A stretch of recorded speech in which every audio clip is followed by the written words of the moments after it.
చాలా మనస్ఫూర్తిగా కాసేపు మాట్లాడి చాలా ఆనందపడ్డాం. త్వరలో మళ్ళీ total representation of the film industry తోటి ఇక్కడికి వచ్చి వారిని అభినందించడానికి మళ్ళీ వస్తాం.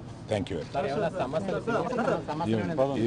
ఏమీ లేదు. మీరనే టికెట్ అనేది చాలా చిన్న విషయం అండి, దాని గురించి రాలేదు. ఇండస్ట్రీలో విషయాలు మాట్లాడుకున్నాం కానీ రిప్రజెంటేషన్ వస్తుంది కదా, అప్పుడు అన్ని సమగ్రంగా మాట్లాడతాం. Thank you very much.